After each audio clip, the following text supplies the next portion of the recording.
我是赵少康，欢迎你来到 TVBS 少康战情室。在我们现场特别来宾，高教育委员徐福副秘书长尹乃菁小姐，柯志恩委员、钟佩君议员、陈伟杰议员。好，美中关税休兵了，再延90天啊。为什么呢？因为延到11月多了哈，主要是川普10月底可能访问中国大陆，所以呢，访问之前，先暂时大家不要吵架啦啊，免得到时候呢一不爽就不要来了，我不去了啊，真是麻烦啊。那不过呢，财政部长美国说呢，3个月内他们会谈，应该会再谈啊这些财经的关系了哈。但是呢，希望把芬太尼走私问题先解决。这个芬太尼就加了到了20%的关税啊。换句话说，如果这个解决了，28关取消了，那更好谈了嘛那不过芬太尼这个问题也是就是美国自己定义的，他现在加拿大的关税他就说加拿大芬太尼走私很严重，加拿大他说我从加拿大到美国芬太尼只占1%，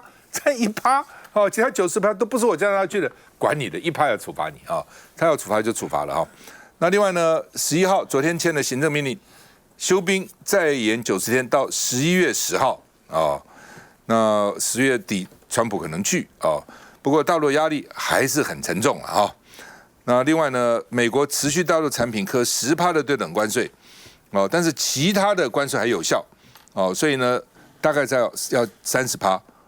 那芬太尼就20%了嘛所以有的比较多，有的比较少了，不一定那大陆呢对美国也是报复的。那这个报复也暂时停止那稀土呢？好，还是减少管制，还是出口那另外呢，中国贸易商很庆幸了，所以能赶上黑色星期五跟圣诞节，因为老美真的很重视，在那个时候买啊，送礼啊等等真的这真的不像我们就送个红包就了不起了，人家真的是挑礼物花多少心血这个。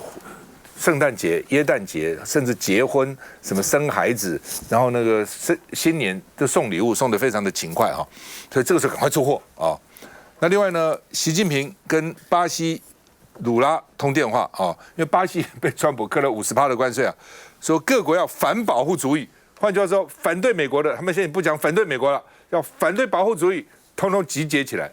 很多国家呢，像印度什么，可能都要结合起来了那所以巴西。掀起反美的情绪，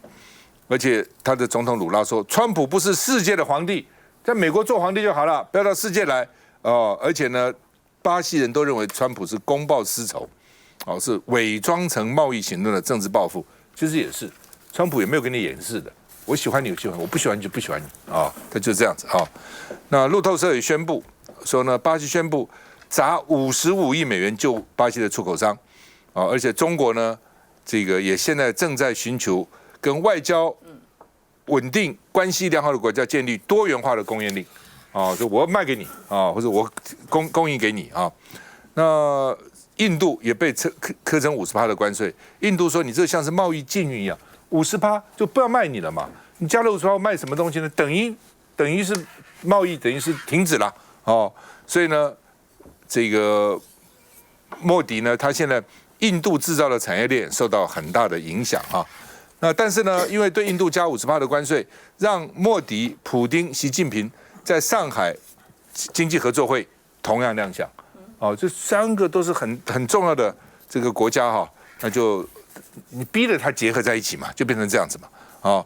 那所以呢，莫迪已经很多年跟中国在边界上吵架丢石头，你忘了？现在月底要访问中国大陆了。所以中国、印度、巴西恐怕会组成反川普关税大联盟。我们看一下。Now, the deal comes as the president's extending a tariff truce with China for 90 days. The decision came only hours before the deadline expired. 川普发文已签署行政命令，对中国商品高关税的暂缓期再延长90天到11月10日，也就是维持5月谈判后的美国对中国商品关税调降到30%，中国对美商品关税也降到10%。We've been dealing very nicely with China, as you probably have heard. They have tremendous tariffs that they're paying to the United States of America. The relationship is very good with President Xi and myself. 贸易易休兵才能继续谈判。因为去年贸易数据，美国对中国贸易逆差增加了6%。As far as sticking points between the world's largest and second largest economy, computer chips, China wants access to American chips as it tries to propel its own high-tech ambitions. Another issue, rare earth minerals. It's something that China has deep reservoirs of. It's something that the United States wants. It's a crucial ingredient in making many electronic devices. 川普还要求中国扩大采购美国黄豆，订单得增加4倍，才能缩减贸易逆差。同时严格把关，防止中共渗入美国高科技。So I said, listen, I want 20%. And he said, would you make it 15? So we negotiated a little deal. 不止 H20， 路透消息，只要辉达最新的 Blackwell 晶片大砍运算能力50%，也有望解禁卖给中国大陆。I released them only from the H20. Now, on the Blackwell, I think he's coming to see me again about that. 川普的交易风格让美国政坛很担忧。来，这个是。我觉得这个美中之间的关税又延长90天，表示彼此之间都没有共识，而且很重要就是还有得谈，也不想彼此之间撕破脸。不过呢，美国这一番的做法啊，还有包括他的整个内卷外交的这些做事的方式哦，的确让传统的盟国哦产生非常大的反弹，然后也让他们其实是往中国这方来靠近嘛。刚刚赵大哥已经特别提到了，这个关税哈是让很多人是跳脚。你看这个巴西的这个鲁拉的通话哦，真的是习近平跟鲁拉通话，然后呢就彼此之间好像有某种程度的共识，他们两个连接在一起，当然就是希望能够让川普给一点的压力。那你该不要说印度的一个莫迪，他根本就是在8月底就要参加天津你刚刚所说的这个上海的这个合作的会议，那这个东西比较起来里面啊，大家会让他觉得，不要说是巴西好了，以印度来说，对不起啊，印度过去来说是印太这个整个联盟当中，印度是占据非常重要的一个角色，而且呢，它对于美国所做的任何有关于在这第一岛链的一个部署，它都是全力来配合。结果呢，还获得这样的一个下场，所以也难怪目前来说，包括巴西所带领的这个金砖的几个国家，还有印太的这一些的我们刚刚所说的传统美国的盟友，对于川普这一连串我们就说的这个毫无任何差别待遇的里面呢，给予这样子的一个关税哦，的确让这些盟国是实在是非常的不高兴的。而且呢，这个川普还特别，每个人都认为说他是反中的，结果他所做的做法当中，他又不敢跟中国完全的一个切断，他很希望能够利用到韩国参加 APEC 的会议当中，顺道去访问这个习近平。那彼此之间好像是美中大家都有各自的一个盘算，又不撕破脸，然后呢又把这样的一个全世界的焦点放在这两个国家，那其他人呢就好像是就跟着这一船戏，彼此在这打转着，所以也难怪他这个盟国会遭受到非常大的一个很大的一个挑战，他们自己在国内里面就会是受到挑战。你问了美国的一些的专家来说的话，虽然你刚刚是说圣诞节还有这个黑色星期五的这样子一个最大的这个 shopping 的 season， 因为这样子而没有受到太大的影响，但是不要忘记，美国目前遭受到通膨，遭受到他们这个所谓的高失业率，还有很多的经济，并没有因为这次的关税而让他们美国的经济现在变得比较好。所以说呢，川普这样的做法，除了做大他自己，他在这个国内的一个影响度，世界的大家对他的围着他来打转一下，以经济的角度来看，目前为止，美国没有因为这样子而感受到有得到一个经济的红利。川普他做的很过瘾，每天事情一大堆啊，算计这个算计这个，他连美国自己国内的公司也要算计哎。当时我就怀疑说，哎，辉达、黄仁勋怎么去白宫谈谈就可以 H20外销到中国大陆？搞了半天，川普跟他要20%，哎，15%，要20%，你外销我要给你20%，就黄仁勋跟他讨价还价，说哎呀15%就好了，15%就好，这么说好吧，那就15%吧。不但是这个辉达、超微、MD 也要，而且呢，白宫还说可能更多公司都要，哎，这简直是土匪啊！外销过路费，外销还要给我钱，进口也要给我钱，通通要给他钱。我觉得川普很妙啊。他现在发展的呢，我们讲中国不是具有中国特色的社会主义嘛啊？那川普呢现在在发展的是具有川普特色的国家资本主义哈。当他对于辉达呢，他想出来这一招，而辉达也接受了哈。我觉得这个是完全颠覆了哈，大家对于什么自由经济呀、资本主义国家，还有像这种共产主义国家，就是中国的这个社会主义国家。当中国的明明是一个社会主义国家，然后是一个共产主义国家，它却能够在市场经济上面呢得至这么大的一个成就哈，行的呢是资本主义的路，但是呢背后呢有国家的控制啊，所以呢才让中国呢在这么短的这个时间之内呢，发展出它现在已经是起身为制造前沿哈，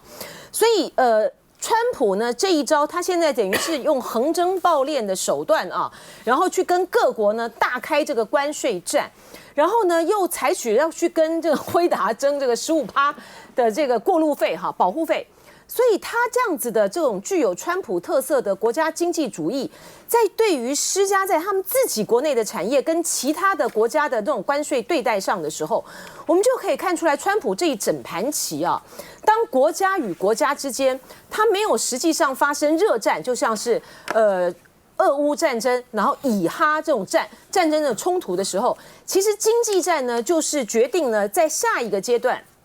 整个彼此国家那种实力消长的一个最关键的一个手段啊，然后因为川普呢，他在他的这个经济战里面呢，他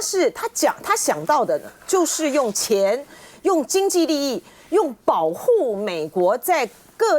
各种的产业上面的掌握最前端的价值啊，这个部分呢要掌握在美国的手里呢，所以呢，他没有像过去呢拜登啊或者他们想到的是战略是一个很重要的目的，比如说印太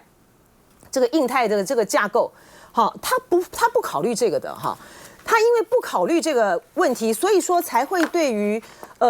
这么重要的这个印度呢，就因为印度在有关于印巴这个停战的这件事情上面呢，川普呢就是觉得说这都是我的功劳，然后呢印度呢民族主义大发，觉得说怎么会是你的功劳呢？我一切都在我的这个手上，然后再加上俄罗斯石油的采购的问题，现在呢在这个过程之中伤害最大的其实是印度哈。就是莫迪呢，他真的是要彻底的好好的反省啊，而且要从他的那种印度强国大梦之中呢醒过来。印度呢，过去呢一直想要利用它在地缘政治上面呢，作为中国呢最大的一个南亚的这个后门哈，然后想要在这个美国啊、俄罗斯啊之间呢，采取这种左右逢源的战略啊，然后抗拒这个对于中国采取那种战略上面的一种危险性的一个冲突啊，所以说呢。在这种情形之下，当美国呢根本不管你这个印度在战略上面的价值，给你科这么高的关税的时候呢，你就会发现呢，印度它在实际上的经济的实力呢，它不足够的哈。就是呢，莫迪呢，他想要呢取代啊中国在这种工业发展上面的角色啊，打造这个工业化的一个国家。可是呢，印度呢说的残酷一点，它除了有人口红利之外，它的各方面问题都没有办法赶得上。我们从今年上半年啊，中国跟印度之间的双方的这个进出口额，你就可以看到，中国呢现在呢是印度呢最大的啊，就是出口国，印度呢进口中国的商品就是那些电子产品啊、工具机，就工具的这些设备的部分。就是印度呢，现在呢非常需要的一个地方，所以今天呢，它如果没有中国呢持续提供它这边产品，它如何的打造它作为一个工业强国，它没有办法。可是呢，印度呢，它在国内的内部的治理上又有这么多的问题，又要采取保护主义，所以它到目前为止，它还是不愿意加入 RCEP 嘛，哈。所以我觉得这一场呢，川普对于印度的打响这个印度的这个耳光呢，是要好好的让莫迪呢思考一下，到底印度未来的战略，还有它的经贸策略，它的整体的局势要怎么走？否则的话呢，印度的未来的发展就会被莫迪高涨的民族主义和爱国主义的情绪给害惨了。川普讨厌印度还有一个更重要的原因啊，是巴基斯坦提名川普拿诺贝尔和平奖，对，捧川普捧到天上去了，印度居然不太感谢川普，川普火大了，叫你们停战是我川普的功劳，人家就和平奖哎，那你是怎样50%啊？那我们去过印度人都知道，我们很喜欢印度，哦，非常 colorful， 就是那个色彩很鲜丽，非常好。但它很多问题，第一个交通简直是一塌糊涂。它那个交通跟中国大陆的交通比是没有办法比的，交通非常重要哦，运输啊各方面货畅其流很重要。第二个，它种姓制度，所以当一个种姓制一下来，很多人觉得说我天生就是这样子，哦，这是就很麻烦哦。所以呢，同样是14亿人口，那个而且印度聪明的人非常聪明哦。我们看在英国、在美国很厉害的那些留学生哦，对啊，但是呢。这个比较基层也非常多，所以他那个上下的那个落差太大了，所以是我说印度说要赶上中国的经济啊，我认为很难很难，好吧？川普因为他的关税，所以彭博说大陆官方叫企业不要用回答2G20，还要缴15%给美国政府，还要可能开后门，对不对？说不能用，所以大陆已经正式告诉他这些企业能用国产就用国产，不要用回答H20了。哦，就变成这样，所以搞了半天，将来这种保护主义又起来了。休息一下再回来。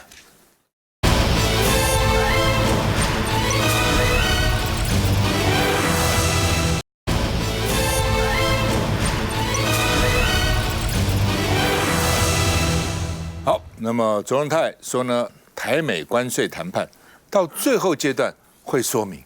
在什么时候到最后阶段呢？现在还不是最后阶段，我们是。第3个跟美国谈的，当时有4个国家有没有？我们还得意说我们在第一批，人家现在一个个都知道了，就我们不知道，还到最后阶段会说明。哦，那您那天那个郑丽君开那个记者会，那算什么？那不是说明，那是什么？是随便混一下，交代一下啊、哦。所以呢，在野党就说你是挤牙膏嘛，一点点挤嘛啊、哦。那另外呢，许胜雄说20+N 应该是最坏的情况了哈。哦，那我们也希望它是最坏的情况。另外还有你那个232到底会对我们的这个电子行业啊、半导体会怎样，也不知道哦。那另外我们去投资多少钱？你不是只看这个20+N，这个只是一部分而已，你要看整个的这个包裹啊。那官员说哈，这个关税会冲击4万个劳工，产业代表说这是全国资深劳工运动代表人物现任劳官联盟总顾问的毛振飞，哦，那毛振飞说呢，至少30万，什么4万，太低估了哦。那郑丽君说关税谈判还没有完成，所以不公开。学者就讲嘛，这个佐藤东说，日本呢、欧洲都在谈什么，我们都知道啊，我们都知道啊，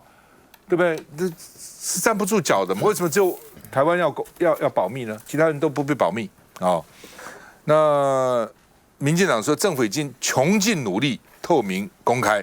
哦，而且呢，你现在这么黑箱，有谈出个好结果吗？也没有啊，关税跌跌乐，而且是楼地板，哦，将来还有一大堆东西呢，啊、哦。那另外呢，媒体也说郑丽君本来早就该开，那迟来了80分钟的记者会，到底说清楚了什么？好像啥也没说清楚，我只听到说继续谈，其他谈了什么东西啊？哦，那另外呢，工具机蛮惨的哈，说呢这个比新冠疫情的时候还严重，所以他们提出3个建议：第一个要汇率要稳定；第二个呢，信保基金对中小企业的融资要加强；第3个呢，电价动涨，碳费缓增，纾困要扩大。这是潘俊荣工总的理事长说的哈。那所以呢，他们说哦，这个因为呢，将来代价什么还不知道，哦，所以赶快纾困吧啊。那另外呢，官员说，今年税收恐怕会受到压抑啊，就是说不像去年可以这个超增5000多亿了，哦，可能不行。上半年还好了，哦，上半年只短收了400-500亿吧，490亿，好，短收490亿。那如果上半年490亿，算500亿好了，乘21000亿，你去年是超增了5000多亿，你少掉1000，你还超增4000多亿，只是不知道下半年会怎样，哦，下半年要看啊。那另外呢，我认为少是不会了，比去年少可能是真的了，就是超增的少了。但是说你会变成负的，我认为是不会的啊，除非下半年非常糟，我们也不希望那么糟嘛哈。那另外受到关税汇率的冲击，所以9大产业劳工被减班可以领薪资补贴哦。9大行业：食品、纺织、橡胶哦，然后呢，塑胶、金属、电力、机械、汽车零件、其他运输工具。我们看一下。没有所谓黑箱谈判的问题啊，在国际经贸的谈判里面，依惯例会就在这个谈判的细节在未拟定之前啊。那不会完整的对外说明。未来协议完成后，郑丽君也预告下一步。我们后续谈判，我们主要目标要争取再降对等关税，以及一并磋商232条款。我们也会努力来争取不要叠加，也会将协议的文本来送交国会审议。那叠加关税呢？毕竟在4月初经贸办主动提及过后，几乎再也没出现，而似乎深知外界不满，记者会上图卡清楚呈现何谓叠加关税。面对社会的期待，我们政府的态度就是政府本应善尽说明的责任。那最重要就是也不能因为这个跟美国之间的这个贸易而使得台湾整体的这个竞争力产生太大的扭曲。产业界给建言，同时行政院长卓荣泰针对叠加关税风波认了政院有疏失，行政机关或在论述的时候没有一而再再而三的将这个当作基础来做说明，引起一些大家的误会或是了解不够深。这个行政机关、行政部门，我们深刻自我检讨。我觉得，当然，我们的贸易谈判过程中，适时的跟我们的立法院还有跟国人报告是大家所期待的。那只是这一次，美国的谈判过程，我想各国也都是雾里看花，而且这个谈判的结果，其实都是变来变去。那在这种情况之下，我觉得大家也都是各凭本事。像最近有一个美国的外媒，他就公布说，跟川普谈判这个过程里面，应该要怎么样？这个去谈判最有利。第一个是跟领导人直接面对面，就是直接找川普，这是上策。像墨西哥就是因为这样子，所以大幅度的减免。第二个是柬埔寨，他们找了一个律师事务所，那个律师事务所呢，也帮柬埔寨大幅的降低了这个关税。那另外刚刚讲到巴基斯坦，他就是找川普身边的幕僚所开的游说公司，然后去游说。所以在这过程中，包括川普身边能够说得上话、有影响力的人，在这个过程听说也开了游说公司，然后在里面也获利颇丰。所以这一场的谈判过程，不仅是这个刚刚讲，除了辉达自己的企业要抽一手，川普身边的人也要抽一手，然后这所有的国家的人也都觉得说，那到底这个谈判对于美国的消费者、对于经济有没有帮助？因为就美国的消费者来讲，现在的物价已经涨了1.5倍，很多消费者说，这关税不是中国要付吗？不是其他国家要付，怎么变成消费者在买单？所以这整个过程，当然我觉得郑丽君还有我们的谈判代表一定是非常的努力，可是面对川普这样子的一个变化莫测，这个高深的这个谈判过程，我想有很多的难言之隐。包括昨天这个工具机，我们的传产业者真的很辛苦。可是工具机的大佬有个叫这个许文宪的名誉理事长，他就出来讲说我们的工具机因为过去有这个红色供应链有一些洗产地的问题，所以这个工具机在这一次里面可能深受其害的原因在这里。所以我觉得我们可能回头来检视一下我们的这些传统的产业是不是在美国在谈判过程中，对于关于洗产地这个问题没有办法去解除美国的疑虑，回来之后有没有办法协助我们的产业，包括无薪假等等这些问题，我想也是政府后续必须要去善后有配套跟处理的一个最重要的重点。那徐博。虽然巴西总统说川普不是皇帝啊，其实川普也不是叶问所以他不会一个打10个，他都是一个对一个嘛。当美国对台湾的时候，当台湾本来谈判上就是劣势，其实我们政府一开始就不应该有那种这个大内宣就告诉我们，我们会谈得很好。结果过了4个多月之后，我们看到郑丽君开了这一场80几分钟记者会，网络上一篇都讲，因为郑丽君的君嘛，听君一席话，如听一席话，好像听了一些什么，回头想想，好像也没讲什么，只有讲一个说什么我会线上设一个什么网站，然后让这个相关的业者去查询说关税受到的影响是什么。老实说，这个都是亡羊补牢了。你早就该之前就应该一个比较诚恳，而且面对共赴国难的这样的事情，你要告诉我们相关的业者面临到什么冲击，而不是当时是因为大罢免的环境一直跟你报喜不报忧的状况。那现在为了这个压力破表之后，结果反过来一开始先责骂在野党或者责骂人民说，哎呀你们都不做功课，4月份就告诉你这个是叠加的。这让我想到一个例子哦，就是如果我们在台北市如果找停车位啊，有时候会找有些1小时70、80块，很贵。那我们就看到有一个空的，1小时好像40块吧，然后你就停进去了。停进去之后，结果最后你付费的时候发现，怎么被 charge double 的钱？才看到原来是半小时40块啊，那个很小很小的一个字。他说早就告诉你了，你不接受，你不懂啊。他骂了人民之后，就发现这个舆情都不好，郑丽君才被叫出来开这样的记者会，但是他也是硬着头皮上阵，讲也没讲到东西。刚才讲到工具机哦，过去台湾的工具机其实都是台湾之光嘛，这次真的很惨。我有看到，包括那个台中大型工具机的这个董事长，他在讲说，这是40多年来业界最惨的一次，这是一场淘汰战。他特别讲哦，不只是放无薪假，现在连他们原本要做那个去德国汉诺威要做一个类似工具展嘛，就是等于说我要去外销，因为一次去可能那个机具啊或什么要运过去1000多万。他说已经很多大型厂商不去了，我没办法开源了，我只能节流，因为我只能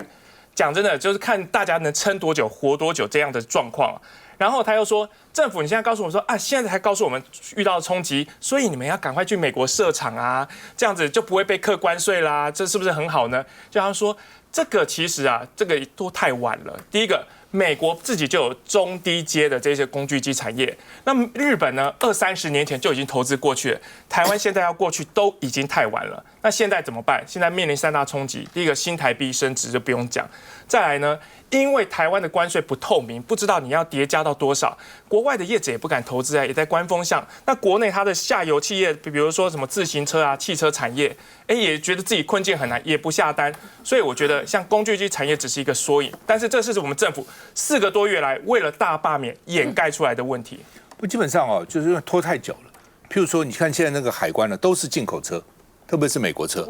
为什么大家等降关税啊？他就不宣布多少，你宣布也好，不，那车就堆在那个地方。那消费者是现在付钱还是不付钱呢？付钱万一将来关税降了，不是衰了吗？那不付钱，那这个车商也受不了啊，对不对？堆在那个地方啊，所以说这种拖拖拉拉，我认为他前一阵是想拖过726，现在想拖过823，他就把大罢免当他最重要的施政目标，所以呢，只要能够拖过再说，这之前通通不告诉你，休息一下再回来，真是。